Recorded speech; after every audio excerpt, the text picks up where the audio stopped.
Small space, big harvest. My elevated stand-up garden tour is underway. First thing I thought I'd start off with some harvest photos of my strawberries, my tomatoes, and just to realize, here's some onions. You can produce a lot from pots.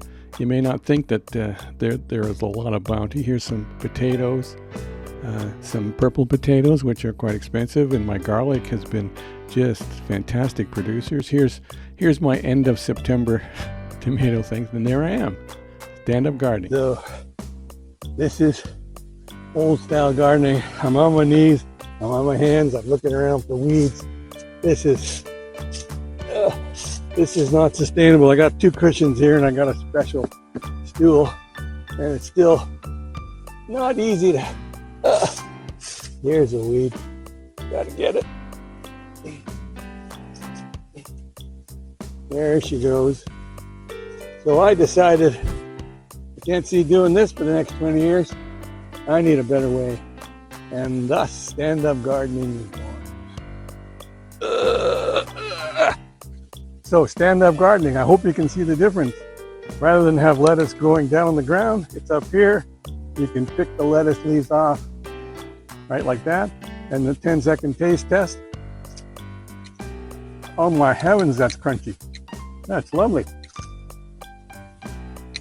So, stand-up garden, no bending, no reaching, no lifting.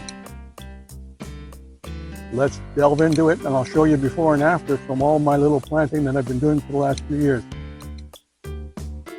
So I showed you my harvest. Now look at this is how things happened. I put some potatoes in raised beds, tomatoes in pots. Here's some cilantro in small bags in a frame.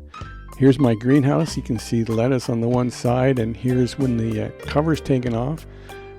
Peas climbing up the walls, and I've been growing rosemary for quite a while. There it is in flower. Here's my garlic in the bed. Here's some potatoes in the raised beds. Here's onions in a stand-up, and here's some lettuce in a box standing up. And here's my tour of the garden I had a few years ago, just to give you an idea of how you can take a small space and in bags get a big harvest. Here's some strawberries. You can see the strawberries hanging off the plants in the pot. Here's the ones that have already produced, and now I'm propagating them. There's the garlic in the raised bed. And they're good because pests don't bother them. There's some potatoes in bags elevated up, and there's some sugar peas, and then we turn around here. You can see I've got some peas there. I've got the potatoes, and as you pan up there, you can see I'm trying to maximize my sunlight, so I'm putting everything against the wall there if I can. There's my blueberry plant. There's some more strawberries. I absolutely love strawberries, so I got a lot of strawberry plants. You can see this is my sample where I'm trying out some new things. I got a whole bunch of different kind of starter things going there.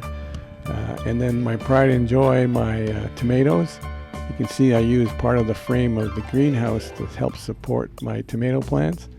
There's some spinach and some more lettuce in the shade, because then as it gets hotter, you want to keep them sheltered a bit from the real excessive heat. Here's some propagation of strawberry plants.